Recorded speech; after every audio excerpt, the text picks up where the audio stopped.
উত্তরা অন্তঃসত্ত্বা গর্ভবতী। অশ্বত্থামা ভাবলেন রাজমহলে এখন কেউ নেই, উত্তরা একা রয়েছে, এর থেকে বড় সুযোগ আমি আর কখনো পাবো না। তাই প্রথমে কি করলেন, সেই যখন ব্রহ্মাস্ত্রটি ফিরে যাচ্ছেন কোথায় না উত্তরার গর্ভের দিকে, ওই তেজময় তেজস্বী ব্রহ্মাস্ত্র যখন ছুটে আসছেন উত্তরার গর্ভের দিকে, উত্তরা ভয় পেয়ে ভীত সন্ত্রস্ত হয়ে পড়লেন। তখন তিনি ছুটতে ছুটতে বাইরে এলেন, এসে দেখছেন ভগবান কৃষ্ণচন্দ্র রথে উঠতে যাবেন। সেখানে তিনি এসে কি করলেন, কারুর কাছে গেলেন না, ছুটে এসে ওই গোবিন্দ চরণে এসে পড়লেন, বললেন হা নাথ, আমাকে রক্ষা করুন, আমাকে রক্ষা করুন বলে ওই রাঙা চরণে নিজেকে স্মরণ নিলেন। গোবিন্দ দাঁড়িয়ে আছেন সেখানে, সূক্ষ্ম রূপে উত্তরার গর্ভের মধ্যে প্রবেশ করলেন। প্রবেশ করে সুদর্শন চক্র দ্বারা তিনি কি করলেন না, এই ব্রহ্মাস্ত্রটিকে তিনি নিষ্ক্রিয় করলেন। আর উত্তরার গর্ভে আছে মহারাজ পরীক্ষিত, তার প্রাণ রক্ষা করলেন। এই যে উত্তরা গর্ভের মধ্যে ভগবান প্রবেশ করে সূক্ষ্ম রূপে তার শীতল স্পর্শ দ্বারা তিনি মহারাজ পরীক্ষিতকে প্রাণ রক্ষা করলেন। এটা একমাত্র অনুভব করলেন কে না, রাজমাতা কুন্তী। রাজমাতা কুন্তী যখন এটা অনুভব করলেন, তখন ভগবান শ্রীকৃষ্ণের একটা প্রণাম করলেন। তিনি অনুভব করে বললেন, হে কৃষ্ণ, হে বাসুদেব, তোমাকে প্রণাম। তাই গোবিন্দ বললেন, ও পিসিমা, তুমি আমাকে প্রণাম করলে কেন?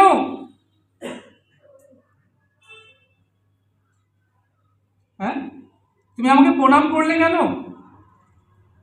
তা প্রণাম যখন করলে আমার কাছ থেকে একটা বর চেয়ে নাও, তুমি যা চাইবে আমি তোমায় তাই দেব। কুন্তী বললেন, দেবে?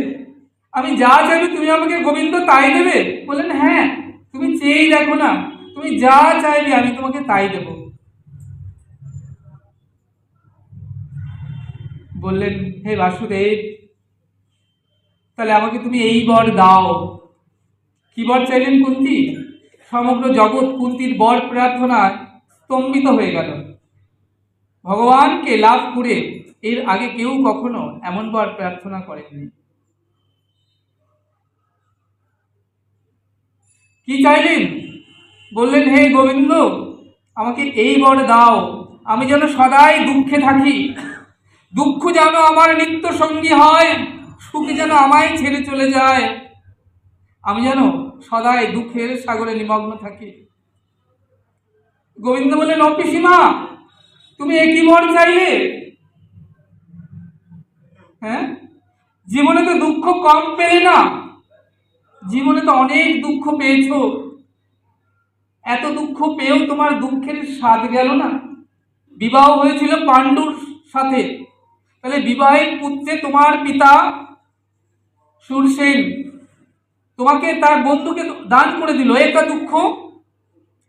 নিজের পিতৃ পরিচয় থাকতে অন্যের পিতৃ পরিচয়ে তুমি মানুষ হলে। যেদিন বিবাহ হলো পাণ্ডুর সাথে, তুমি চলেছো বনপথে, সেদিন একটা হরিণার হরিণী সঙ্গম দেখে পাণ্ডু এক বাণে ওই হরিণার হরিণী হৃদয়কে বিদীর্ণ করলেন। ওই হরিণার হরিণী ছিল তারা ওই ওই হরিণ দেহ পরিত্যাগ করে যখন ঋষি দেহ প্রাপ্ত হলেন, তখন অভিশাপ দিলেন পাণ্ডুকে, হে পাণ্ডু, আমাদের সঙ্গমকালে তুমি আমাদেরকে হত্যা করলে, আমি অভিশাপ দিলাম, যেদিন তুমি নারী দেহ স্পর্শ করবে সেদিন তোমার মৃত্যু হবে। এটা কোন দিনের কথা জানো? যেদিন কুন্তী পাণ্ডুকে বিবাহ করে স্বামী ঘরে চলেছে, অর্থাৎ শ্বশুর বাড়ি যাচ্ছে, এটা সেদিনের কথা। একটা মেয়ে শ্বশুর বাড়ি কেন যায় গো? বাপের বাড়িতে তার সকল সুখ সব কিছু থাকা সত্ত্বেও কেন সে শ্বশুর বাড়ি যায় জানো? না, একটা বিশেষ ধরনের সুখ আছে, যে সুখটা পিতামাতা তাকে দিতে পারেন না, তাই মেয়েকে গত্যান্তর করে স্বামী গৃহে পাঠায়। তাহলে কুন্তী আজ স্বামী গৃহে কেন যাচ্ছে? পতি সুখের জন্য। যে পতিকে স্পর্শ করলে সে বিধবা হয়ে যাবে। বনপথে চলেছে মাদ্রির সঙ্গে। কে? পাণ্ডু। কুন্তী মাদ্রিকে বলে দিল, দেখো কখনো যেন স্বামী দেহ স্পর্শ করবে না, স্পর্শ করলে পাণ্ডুর মৃত্যু অনিবার্য।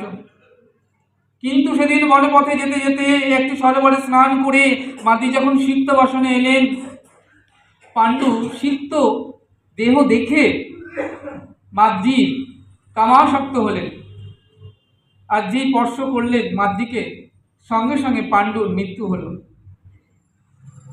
কুন্তী মাদ্রি বিধবা হলেন। ছোটবেলায় কুন্তী একটি বর প্রাপ্ত হয়েছিলেন।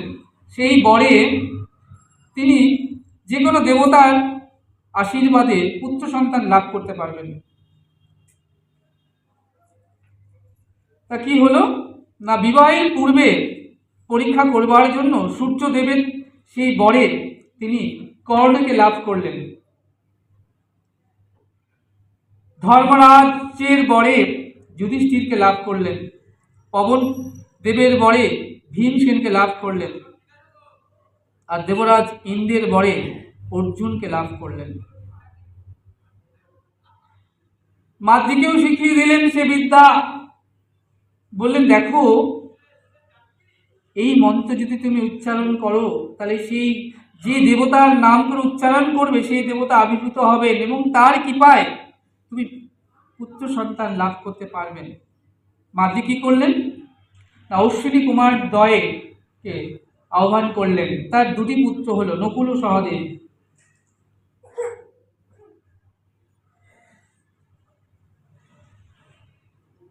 তাই আজকে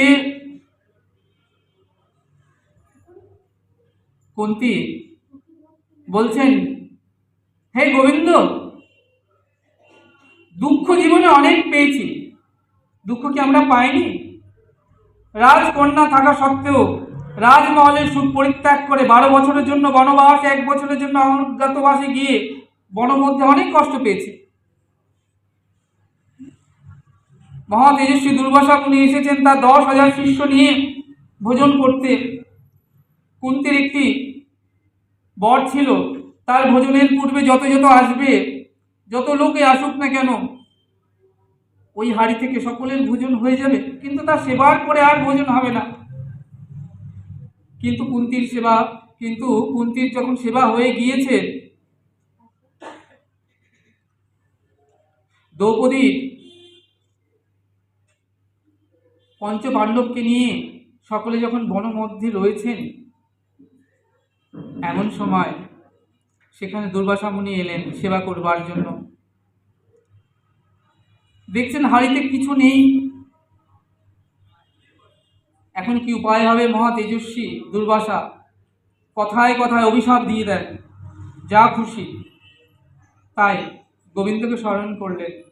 গোবিন্দ এলেন, বললেন, দেখি তো তোমার হাড়িটা, একটা অন্নদানা লেগেছিল। গোবিন্দ সেটা গ্রহণ করলেন। তা জগৎ প্রাণের যদি উদর পূর্তি হয়ে যায়, তাহলে জগৎ জীবের কি আর ক্ষুধা থাকে? থাকে না তো। তাই দুর্বাসা মুনি আহ্নিকাদি সেরে কি করলেন না, তিনি যখন উঠেছেন দেখছেন তাদের উদর পূর্তি হয়ে গিয়েছে, ক্ষুধা নেই। এত বেশি উদর পূর্তি হয়েছে, না বলেই চলে যাচ্ছে। বললেন, যদি আমাদেরকে এখন বলি যে আমরা চলে যাচ্ছি, এখন যদি আমাদেরকে খেতে বলে তাহলে মহা বিপদ। তাই কি করলেন না বলে পালিয়ে চলে গেলেন। কুন্তী বলছে, জানো গোবিন্দ, বিপদ সেদিনও ছিল, প্রত্যেকে পদে পদে বিপদ ছিল, কিন্তু সেদিন তুমি কাছে ছিলে।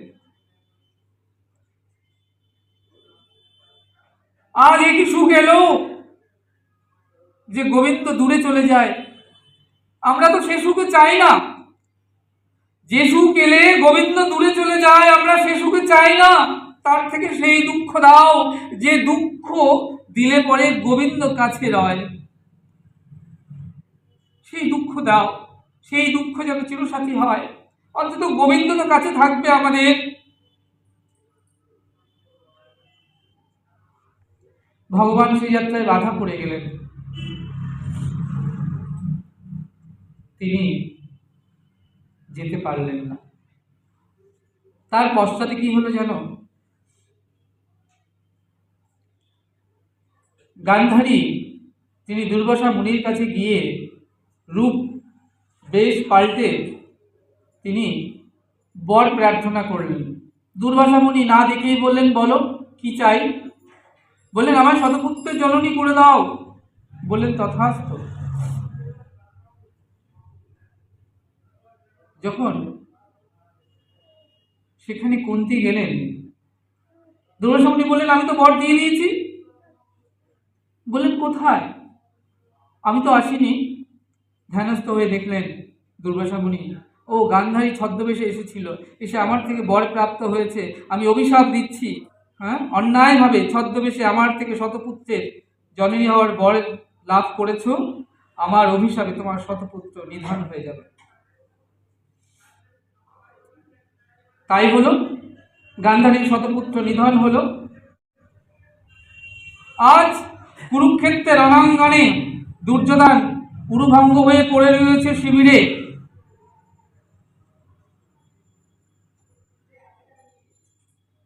চারিদিকে হাহাকার, কত বড় বড় মহামহা বীর, বীরেশ্বর সব পড়ে আছে। কাক, শেয়াল, শকুনে ওই দেহগুলো কুড়ে কুড়ে খাচ্ছে। এক বিভৎস দৃশ্য। গান্ধারী ভাবছেন, এই দিনের বেলা আমি কেমন করে যাই?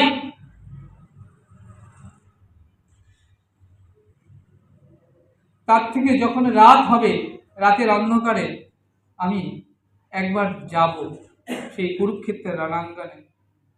আমি তো মা, আমার শতপুত্র কেমন করে নিধন হয়েছে, পড়ে রয়েছে। আমি রাত্রির বেলা যাব। গান্ধারী রাতের অন্ধকারে একটা মশালে জ্বালিয়ে এসেছেন। এমন সময় তার পেছনে এসে দাঁড়ালেন বাসুদেব শ্রীকৃষ্ণ। গান্ধারীকে দেখিয়ে প্রণাম করলেন। গান্ধারী বললেন, হে বাসুদেব, হে কৃষ্ণ, এই যে 18 দিনের কুরুক্ষেত্রের যুদ্ধ হলো তোমার কারণে, আমার শতপুত্র নিহত হলো তোমার কারণে। তুমি পঞ্চ পাণ্ডবদের তোমার চরণে আশ্রয় দিলে, যেমন ভাবে তাদেরকে রক্ষা করলে। কারণ তুমি না থাকলে পঞ্চ পাণ্ডব নিহত হতো, তাদেরকে রক্ষা করা সম্ভব হতো না।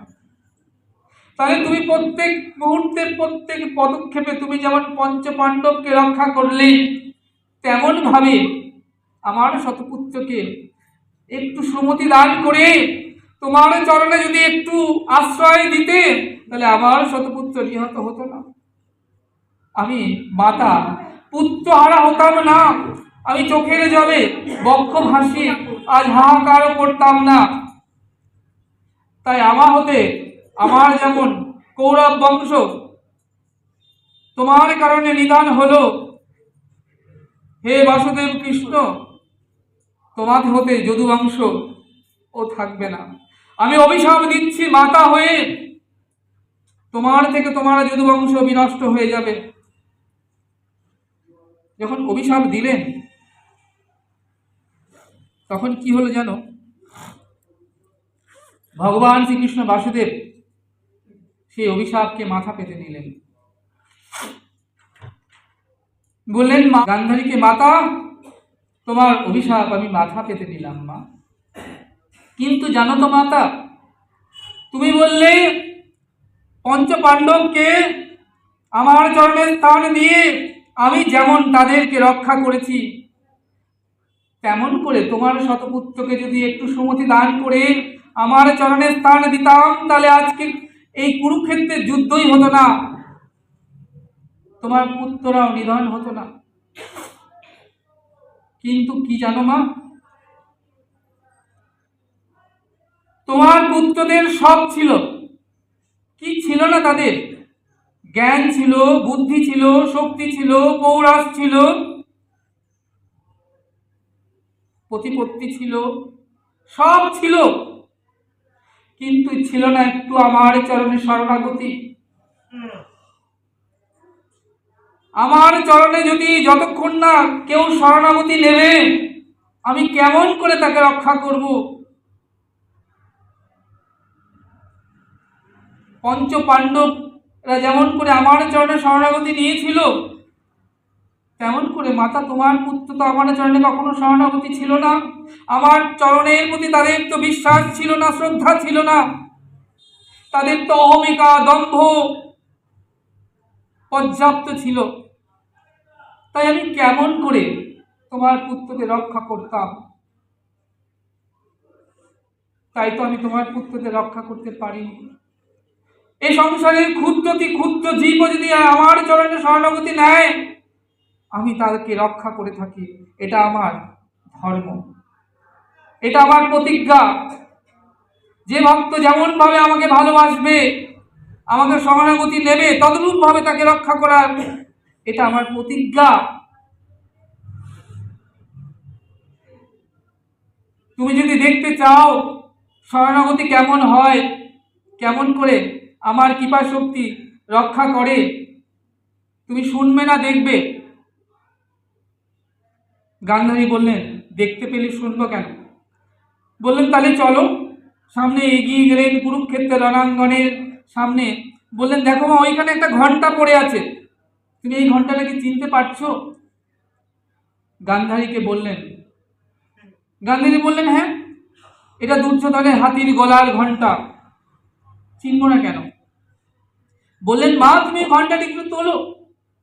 ঘন্টাটি তুললেন, দেখলেন সেখানে এক টুনি তার ছয়টা বাচ্চাকে নিয়ে সেখানে কি হচ্ছে, পরম আনন্দে তারা নিবাস করছেন। বললেন, মা দেখো, যখন যুদ্ধ শুরু হয় কুরু পাণ্ডবের কুরুক্ষেত্রের রণাঙ্গনে, এই যে দেখছো বিরাট একটি বৃক্ষ ছিল এখানে, যুদ্ধে এই বৃক্ষটি বাধা হতে পারে ভেবে দুর্যোধন কর্ণকে বললেন, বন্ধু, তুমি গিয়ে এই বৃক্ষটিকে কেটে দাও, কারণ বৃক্ষটি থাকলে যুদ্ধে অসুবিধার কারণ হতে পারে। সেই বৃক্ষে ডালে বাসা বেঁধেছিল পরম সুখে এক টোনা আর টুনি। টোনা টুনিকে ডেকে বলে, টুনি, তাকিয়ে দেখো কুরুক্ষেত্রে কুরু পাণ্ডবের যুদ্ধ আসন্ন, কত বড় বড় মহাবীর মহারথীরা সব দাঁড়িয়ে আছে, এক্ষুনি যুদ্ধ হবে। তাতে করে দুর্যোধন ওই দেখো কর্ণকে পাঠাচ্ছেন এই বৃক্ষটিকে কাটবার জন্য, আমরা বৃক্ষের ডালে নিবাস করছি। হ্যাঁ, চলো আমরা এখান থেকে পালিয়ে যাই। টোনার কথা শুনে টুনি পাখি বললেন, তুমি পালিয়ে গেলে আমি যে যেতে পারবো না টোনা, আমি যে মা, ওই যে দেখো ছয়টি ডিম আমি প্রসব করেছি, ডিম থেকে এখনো বাচ্চা প্রসব হয়নি, আমি ডিম থেকে বাচ্চা প্রসব করব, বাচ্চাদের বড় হবে, তারা নিজেদের খাওয়া শিখবে, ওরা শিখবে, যতদিন না মায়ের কর্তব্য শেষ হবে আমি তাদেরকে এই অবস্থায় ছেড়ে যেতে পারবো না, আমার কর্তব্য এখনো শেষ হয়নি। টোনা বলল, টুনি, ওদের কথা ভুলে যাও, চলো আমরা জীবন নিয়ে পালিয়ে যাই, তুমি আমি বেঁচে থাকলে আরো কত বাচ্চা হবে আমাদের। টুনি বললেন টোনাকে, টোনা, মায়ের প্রসব ব্যথা কি তাতে তুমি জানো না? তুমি জানবে কেমন করে, তুমি তো পুরুষ। মা কত প্রসব যন্ত্রণা সহ্য করে সন্তানকে লালন পালন প্রতিপালন করে, তুমি কেমন করে বুঝবে? তুমি বড় বড় বীর দেখলে, রথী দেখলে, মহারথী দেখলে, আর সামনে ওই যে রথের উপরে দাঁড়িয়ে বসে আছেন ভগবান শ্রীকৃষ্ণ, জীবের প্রাণ, তাকে দেখলে না? দেখো অর্জুন রথের উপরে আর রথের সারথি হয়ে রয়েছেন জীবের প্রাণ ভগবান শ্রীকৃষ্ণচন্দ্র, তাকে দেখলে না? তিনি থাকতে আমাদের ভয় কি? ভয় কি মরণে? যদি থাকে ওই শরণ রাঙা চরণে, বলো ভয় কি মরণে? মরণে ভয় কিসের? টোনা বললেন, তাহলে তুমি মরো, আমি আমার প্রাণ নিয়ে উড়ে চললাম। টোনা উড়ে চলে গেল। টুনি চোখের জলে কাঁদছে, বক্ষ ভাসিয়ে, আর ওই গোবিন্দের দিকে তাকিয়ে রয়েছে। বললেন, হে গোবিন্দ, হে প্রভু, তুমি কত সুন্দর, তুমি জগতের প্রাণ। আর জগতের প্রাণ থাকতে আমার এই ছয়টি বাচ্চা নিয়ে আমি মৃত্যুমুখে পতিত হব? তুমি কি রক্ষা করবে না আমাদের? তুমি আমাদেরকে রক্ষা করো। দেখো, এরা এখনো ডিম থেকে প্রসব হয়নি, এখনো উঠতে পারে না, খেতে পারে না। অন্তত ততদিন আমাকে বাঁচিয়ে রাখো। আমি তো মাতা, এরা যখন একটু খেতে শিখবে, একটু উঠতে পারবে, তখন না তুমি আমার প্রাণ নিয়ে নিও। তাই চোখের জলে আজকে টুনির বক্ষ ভেসে যাচ্ছে, আর ওই গোবিন্দ বদনের দিকে তাকিয়ে রয়েছে। তুমি আমাকে রক্ষা করো, হে সুন্দর, তুমি আমাকে রক্ষা করো। আজ কাঁদছে। 18 দিন যুদ্ধ হয়ে গেল। যখন যুদ্ধের প্রথম দিন দুর্যোধন কুরু পাণ্ডবের সঙ্গে যুদ্ধের রণাঙ্গনে এলেন, তখন কি হয়েছিল না, ওই দুর্যোধনের যে হাতির পিঠে চড়ে আসছিলেন, হাতির গলার ঘণ্টা ওটা। গোবিন্দ কি করলেন, অর্জুনকে বললেন, হে সখা, তুমি ধনুর বাণ সংযোজন করো, ওই দুর্যোধনের হাতির গলার ঘণ্টাটি কেটে দাও। যখন ছুটে আসছেন দুর্যোধন, দুপক্ষের যুদ্ধে এখনই শুরু হবে, এমন সময় অর্জুন বাণ নিক্ষেপ করলেন। আর হাতির ঘণ্টাটা এসে কি হলো না, ওই বৃক্ষটা যখন কেটে দিয়েছিল, যেন ওই 6টা ডিম যখন ভূমিতে পতিত হয়েছিল, ওই টুনি ওই 6টা ডিমের পর এসে বসে পড়লেন, আর এই ঘণ্টাটা এসে ঢাকা দিয়ে দিল। 18 দিন যুদ্ধ হয়ে গেল, কত বীর মহামহারথী মারা গেল, কিন্তু ওই 6টি সন্তান নিয়ে টুনি কিন্তু মহানন্দে রয়ে গেলেন, তার কিন্তু কিছু ক্ষতি হলো না। তাই গোবিন্দ আজকে বলছেন গান্ধারীকে, মা, তুমি দেখলে তো শরণাগতি কাকে বলে? কেউ যদি আমার চরণে, সে যত ক্ষুদ্র হোক, অনন্ত ব্রহ্মাণ্ডে শরণ নেয়, তাহলে আমি তাকে রক্ষা করে থাকি। তাই তো মা, আমি তোমার সন্তানদের রক্ষা করতে পারিনি। তবে মা, তুমি আমাকে যে অভিশাপ দিলে, আমার হতে আমার যদু বংশ ধ্বংস হয়ে যাবে, আমি স্বীকার করে নিচ্ছি মা তোমার অভিশাপ।